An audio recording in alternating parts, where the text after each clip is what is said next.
Hey y'all, so I have a few movies here I want to show you guys, and one item that I'm super excited to show y'all that is not a movie, and it's different for sure. First movie I picked up here is The Monkey. I finally got to watch it. I liked it. I mean, I thought it was going to be more serious, and it was more, I think, comical. It was almost like a dark comedy in my opinion, but I mean, I enjoyed it. Uh,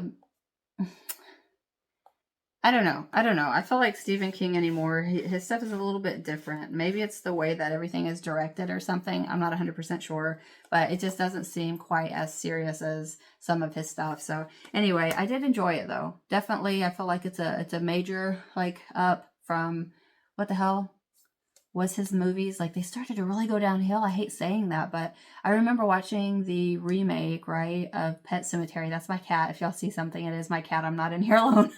I have 3 cats in here today.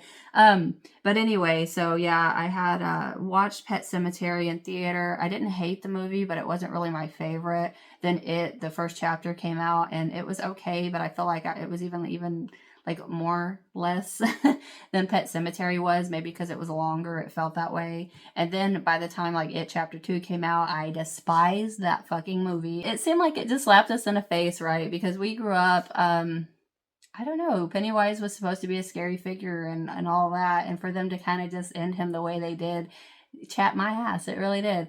So anyway, I don't know, they've been losing it. This is The Last Exorcism Part 2. I came across this. I went to Vintage Stock. Okay, sorry, I had a brain fart there. But anyway, I had the first one and I was like, oh, I forgot they had a second one. Why don't I own it? And then I started watching it and then I realized real quick that's the reason why. Not a very good movie. So there's that one. It's not the best, but it's not the worst either. This next one I came across and I have never seen or heard of it. And it's called The Good Neighbor. It actually has like James Caan in there. I don't know if they have this on like Blu-ray or not, but it was okay. It wasn't really that bad. It was kind of slow. It was interesting, very interesting. Let me read this one to you. It says the experiment started with a simple idea. If you had the equipment and the ambition, could you convince another person that they're being haunted? 2 teenage boys attempt to do just that. Through a series of escalating haunts, the boys prod an elderly neighbor further and further in order to get a reaction. As their suspicions grow and the tensions mount, they realize too late that the man they're manipulating is the last person they should have chosen for their project. So it was different. I enjoyed it though. I mean, like, it kept me entertained. Yeah, it was okay. This one I can't remember if I showed you guys. I feel like maybe I did, but I finally watched it. Okay, and it's Late Night with the Devil. I enjoyed this one. It was different. I wasn't really expecting it to be so different. This one I could not find in Blu-ray and I really wanted to see it, so I just went ahead and bought it from Walmart, which y'all know we're stuck on stupid with DVDs at this point, but anyway, yeah, it was okay. I liked it. The ending is a little bit different, so just kind of keep that in mind, but aside from that, like, it's pretty nice. I like the take on them thinking outside the box a little bit. Okay, so this one I have opened already, but I do love this movie, and it's not horror. It's one of the ones that I like that's not horror, believe it or not, and it's Wild Things. I love this one. But yeah, I wanted to kind of show you. I did buy it new, okay, but I did get into it, and we watched it already. So anyway, love this one. Nice set that it comes with. Comes with a little booklet here.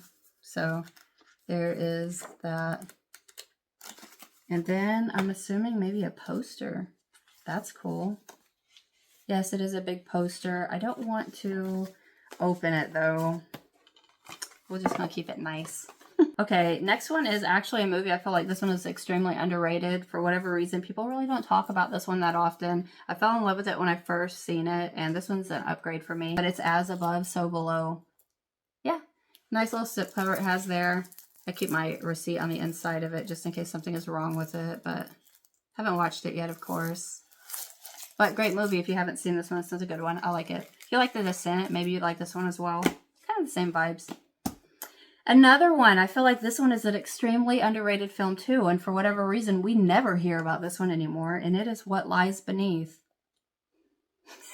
This is what it looks like. It's just kind of the same thing. Nothing spectacular about it or anything, but great movie. I love this one. All right, guys. So this next one here is an upgrade as well. And it is Signs. So there's that. I know a lot of people don't really like this movie. I get it. It's not my favorite M. Night movie either, though. But, I mean, I still enjoy it. So there's that one. Not my favorite, but enough to upgrade, you know? This one, I have no idea, but it's called Amityville: The Awakening. I may or may not have ever seen this one. I don't know until I open it to go to watch it. So this one I did buy used. This one also, this one's an upgrade. So this is the like Wrong Turn. I actually like this one. I just watched this the other day again. I really like this one. It's so different from the original Wrong Turns, but not really in a bad way. Like if this was just a standalone movie, I feel like it's great. It really is. I loved this movie. So there's that one. But I kind of like separate them. You know what I mean? This one I haven't opened yet to watch, but it's called The Keep. I would like to know anyone's thoughts on this movie because I know nothing about it, but it looked pretty good. I don't know. Something about it made me want to watch it. So there's that one.